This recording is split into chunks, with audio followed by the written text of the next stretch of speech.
Wanita ini adalah mumi yang telah bertahan selama 5.000 tahun. Pada saat ini, seluruh tubuhnya ditutupi dengan tato yang aneh. Rantai yang kuat menahannya di tempatnya. Jarum suntik di pergelangan tangan dan lehernya menyuntikkan merkuri ke dalam tubuhnya setiap menit setiap hari. Legenda mengatakan bahwa hal ini dapat menekan kekuatan iblis. Karena begitu wanita itu melepaskan diri dari segel, kekuatannya dapat dengan mudah memanggil badai pasir. Bahkan kehancuran dunia hanya dengan menjentikkan jari. Nama wanita itu adalah Ahmanet. 5.000 tahun yang lalu, dia adalah seorang putri yang cantik dan satu-satunya pewaris tahta Mesir. Dia akan menjadi ratu tertinggi. Tapi suatu hari, permaisuri ayahnya berhasil melahirkan seorang putra. Anak laki-laki ini akan mengambil alih posisinya di masa depan. Ahmanet tidak pasrah pada nasibnya. Dia menggunakan darahnya untuk memanggil setan, yaitu dewa kematian. Dia bersedia memberikan segalanya untuk memenuhi ambisinya. Dewa kematian akhirnya memberinya kekuatan besar. Mantra kegelapan segera menyebar ke seluruh tubuhnya. Sejak saat itu, Ahmanet menjadi iblis yang melayani dewa kematian. Dia tidak hanya membunuh ayahnya dengan tangannya sendiri. Bahkan adik bungsunya pun tak luput. Sekarang, jika dia membunuh pemuda ini di depannya, dewa kematian akan kembali hidup dan mengambil alih tubuh pemuda itu. Akan tetapi, tepat saat dia akan menyerang, para pengawal Fir'aun akhirnya tiba tepat waktu. Mereka menggunakan jarum beracun untuk melumpuhkan Ahmanet, sehingga ia tidak dapat menggunakan kekuatan sihirnya. Sang putri kemudian menjadi sasaran hukuman yang paling brutal. Tubuhnya akan dijadikan mumi, yang kemudian disegel di dalam peti mati kematian untuk selamanya. Sarkofagus tersebut akhirnya dibuang ke tempat yang jauh dari Mesir. Ia akan dikubur di dalam jurang, selamanya dalam kegelapan yang tak berujung. Sampai waktunya tiba 5.000 tahun kemudian. Dengan pengeboman rudal di sebuah desa di Irak. Secara tidak sengaja, makam yang mengurung sang putri juga diledakkan. Pihak militer menerima berita tersebut dan dengan cepat meneliti tempat itu. Kemudian, arkeolog Jenny juga tiba di sini. Dipimpin oleh agen khusus Nick dan Fail, ketiganya segera memasuki makam. Ini adalah ruang bawah tanah yang sangat besar. Begitu mereka memasuki tanah, mereka menemukan merkuri mengalir di mana-mana. Dalam mitologi Mesir kuno, merkuri dapat melemahkan kekuatan setan. Ketika kerumunan orang mendekati makam, mereka benar-benar terpana dengan pemandangan di depan mereka. Di depan mereka ada sebuah lubang yang dalam di mana merkuri telah berkumpul. Di sekelilingnya, ada sejumlah besar berhala yang menjaga. Mereka semua menghadap ke dalam, bukan keluar. Ini berarti bahwa peran mereka adalah untuk menyegel dan bukan menjaga. Dan dari dasar kolam, 3 rantai menjulur keluar. Fungsinya untuk mengunci iblis di dasar sumur. Dengan petunjuk-petunjuk ini di depannya, Jenny dengan cepat membuat penilaian. Ini sama sekali bukan makam, melainkan penjara Mesir kuno yang digunakan untuk mengurung iblis. Pada titik ini, Nick menemukan cara untuk memperbaiki rantai tersebut. Saat dia menembak untuk memutus rantai, roda gigi dengan cepat mulai berputar. Sarkofagus yang terkubur jauh di dalam merkuri juga perlahan-lahan ditarik ke atas.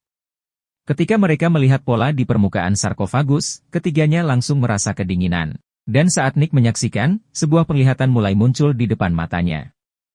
Di tengah gurun pasir yang tak berujung, sesosok tubuh yang anggun berjalan perlahan-lahan ke arahnya. Saat dia semakin mendekat, wajah wanita itu menjadi semakin jelas. Tepat ketika dia akan mencium Nick, dia dibangunkan oleh Jenny tepat pada waktunya. Pada saat itu, sejumlah besar laba-laba tiba-tiba muncul dari dalam gua.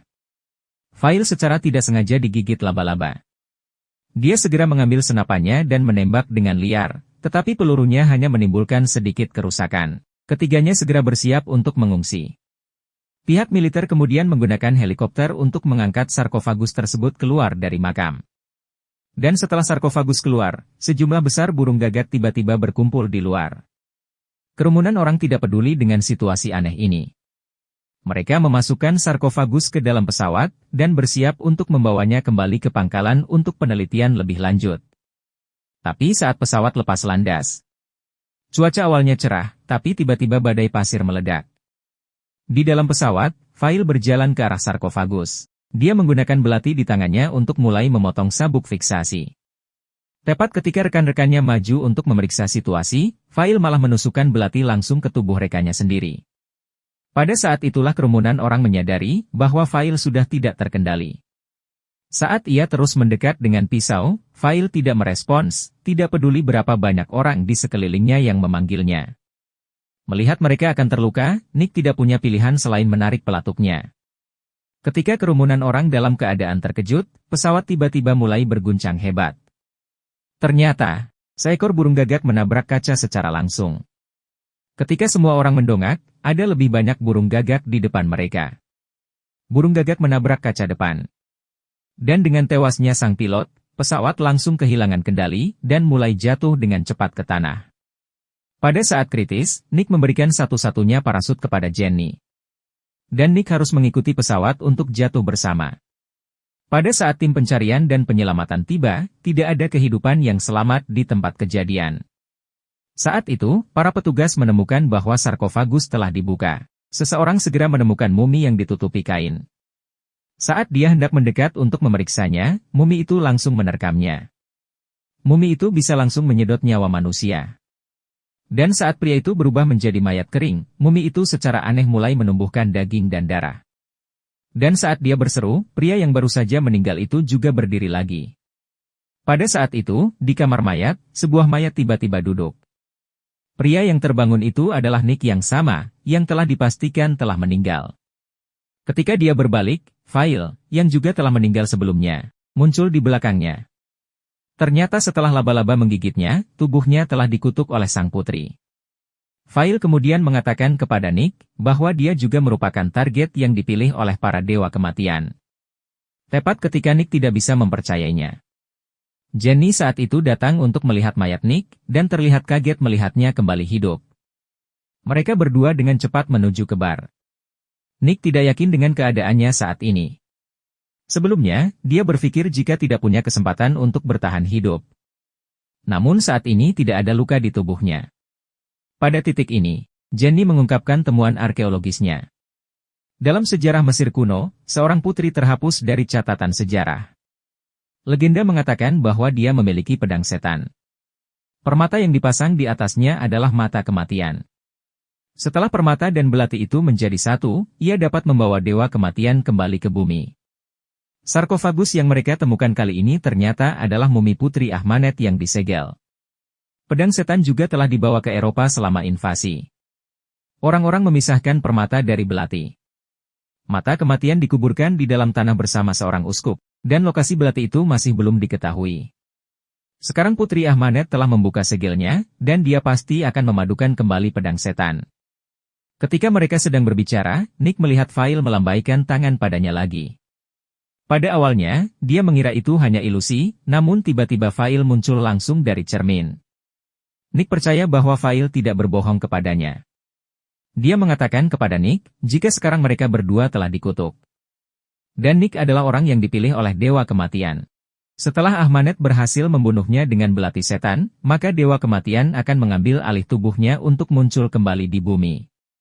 Nick sangat terkejut dengan berita yang tiba-tiba itu. Dan tepat saat ia hendak menenangkan diri, seorang mumi telah datang untuknya. Kerumunan tikus mengikutinya, dan dengan cepat bergegas menuju tubuh Nick. Saat tikus-tikus itu mengepung dan melahapnya, mumi-mumi di kejauhan tampak mendekat. Pada saat ini, dengan seberkas cahaya, Nick akhirnya sadar kembali. Ternyata semua ini hanyalah halusinasinya. Rentetan kejadian aneh itu membuat Nick benar-benar panik. Dia membawa Jenny ke sebuah biara bobrok, sesuai dengan gambaran yang tiba-tiba muncul di benaknya. Dalam kegelapan, keduanya segera terpisah. Sementara Nick melihat sekeliling, pintu gereja perlahan-lahan terbuka. Sang putri telah mendapatkan kembali kecantikannya. Pada saat Nick sedang melamun, beberapa mumi menyambarnya. Selanjutnya, Ahmanet melompat ke atas Nick. Setelah memastikan bahwa Nick adalah orang yang dipilih oleh Dewa Kematian, dia langsung menghancurkan patung malaikat di depannya. Di dalamnya tersembunyi belati setan yang telah lama hilang. Tepat saat dia akan menancapkannya ke tubuh Nick, Ahmanet berhenti di saat-saat terakhir. Dia mendapati bahwa mata kematian pada belati itu telah menghilang. Saat sang putri mulai marah, Jenny menemukan tempat itu juga. Sang putri segera mulai menyerang, membuat Jenny langsung terlempar jauh. Sementara itu, Nick mengambil kesempatan untuk melepaskan diri dari kendali sang mumi. Dan ketika sang putri hendak membunuh Jenny, Nick mengambil belati dan langsung menikam tubuh sang putri. Keduanya kemudian melarikan diri dari gereja dengan mengendarai mobil untuk melarikan diri dengan cepat. Tapi tak lama kemudian, sebuah mumi menyusul mereka.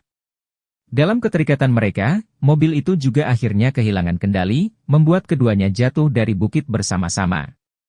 Saat Nick hendak menyelamatkan Jenny, sang putri keluar dari kabut lagi. Nick melihat situasi itu dan mengambil sebuah tongkat kayu, dan bergegas untuk menyerang sang putri. Namun tak lama kemudian, dia tersingkir oleh sebuah pukulan.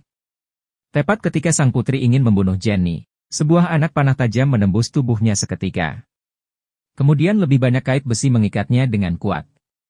Ternyata organisasi penelitian di belakang Jenny telah menemukan tempat itu. Ahmanet kemudian dibawa kembali ke pangkalan. Pemimpin markas juga berpesan kepada Nick untuk tidak membiarkan Ahmanet menghidupkan Dewa Kematian. Karena jika Dewa Kematian berhasil mengambil alih tubuh Nick, maka seluruh dunia akan hancur. Melihat putri Ahmanet yang telah dipenjara sepenuhnya, Nick perlahan-lahan berjalan ke depan. Dan saat mereka saling memandang, Nick jatuh ke dalam sebuah penglihatan lagi. Ternyata, dia dipilih oleh Dewa Kematian di kehidupan sebelumnya. Ahmanet terus menggoda Nick dengan ilusi. Jika Nick berhasil memanggil Dewa Kematian, maka dia akan mampu mengendalikan kekuatan hidup dan kematian. Bahkan sang putri akan menjadi wanita milik Nick. Tepat ketika Nick akan tenggelam, bersamaan dengan teriakan sang putri, Nick akhirnya keluar dari ilusi. Dokter melihat bahwa situasinya semakin di luar kendali, dan menambah infus merkuri ke dalam tubuh Ahmanet. Melihat rencananya gagal lagi, mata sang putri penuh dengan kemarahan. Sementara itu, tim arkeologi lain sedang menggali makam tentara salib. Tepat setelah mereka membuka peti mati, mereka secara tak terduga menemukan sebuah permata merah. Sang putri di kejauhan juga langsung merasakannya. Ternyata itu adalah mata kematian yang hilang. Kemudian sang putri juga mulai melafalkan sebuah mantra. Seekor kumbang suci perlahan-lahan merangkak keluar. Kumbang itu merayap ke telinga seorang anggota staf. Segera setelah itu, pupil mata pria itu mulai memutih. Dia pertama-tama mematikan jarum suntik merkuri putri, lalu mengambil kapak dan berjalan keluar. Dia langsung menghancurkan catu daya laboratorium. Kekuatan sang putri segera mulai kembali. Dia pertama-tama menghilangkan semua merkuri dari tubuhnya.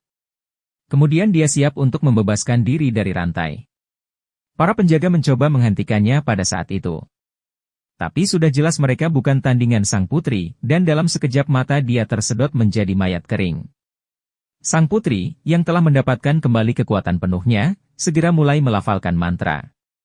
Dia memanggil pasir kuning untuk membawa Nick kembali ke sisinya. Badai pasir mulai menyelimuti kota, dan semua orang melarikan diri dengan cepat. Akan tetapi, pasir ada di mana-mana, dan mereka tidak punya kesempatan untuk melarikan diri. Saat Nick putus asa, Fail muncul kembali. Dia memberitahu Nick bahwa jika dia ingin menghentikan sang putri, dia harus menghancurkan mata kematian. Dia kemudian membawa Nick ke makam tempat permata itu berada. Namun mereka tidak tahu bahwa Ahmanet juga telah tiba di sana. Pada saat ini, makam itu dalam keadaan siaga. Tapi dengan mantera sang putri, dia membangunkan pasukan Dryad yang telah tertidur selama ribuan tahun. Para penjaga segera diserang. Sang putri dengan mudah menghabisi semua penjaga tanpa usaha apapun. Ketika Ahmanet memasuki makam, semua Dryad berlutut. Dia juga mendapatkan kembali mata kematian.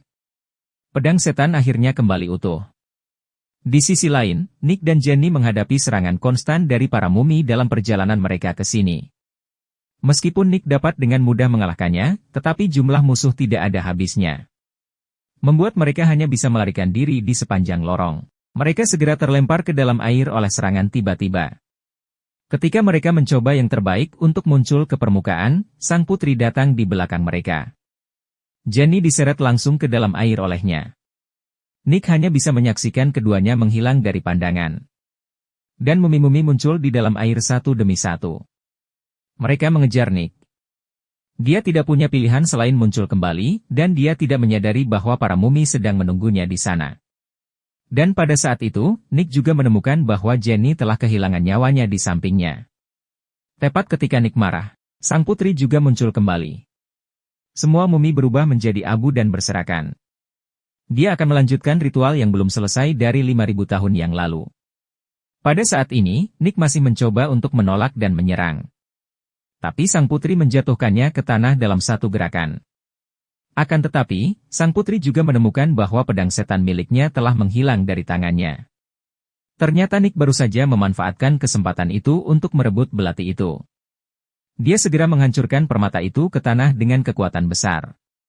Selama permata ini rusak, maka semua kutukan akan hilang. Namun, pada saat ini, sang putri memberitahu Nick. Jika dia bisa menguasai kekuatan kematian, maka dia bisa menghidupkan kembali Jenny. Nick dengan tegas menusukkan belati ke tubuhnya.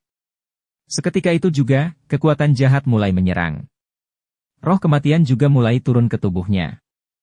Dan saat Nick membuka matanya lagi, matanya telah muncul pupil ganda. Sang putri melihat sosok yang mendekat perlahan, tapi dia tidak merasakan nafas kematian. Ternyata Nick, dengan keyakinannya akan keadilan, telah berhasil mengalahkan kehendak Dewa Kematian. Sang putri masih berpikir untuk membangunkan Dewa Kematian, tetapi dia sendiri dengan mudah dipukul mundur. Nick tidak ragu-ragu untuk mengambil tubuh abadi sang putri. Kemudian, Nick menggunakan kekuatan kematian lagi untuk menghidupkan kembali Jenny. Dia tahu bahwa dia bukan lagi manusia normal. Sehingga Nick akhirnya memilih untuk pergi meninggalkan Jenny sendiri. Di akhir film, sang putri sekali lagi dimasukkan ke dalam sarkofagus dan disegel. Nick juga menggunakan kekuatan kematian untuk membangkitkan file kembali. Mereka akan melanjutkan perjalanan mereka bersama, untuk menemukan cara mematahkan kutukan tersebut. Karena hanya dengan menjadi manusia kembali, ia dapat kembali ke orang yang paling dicintainya.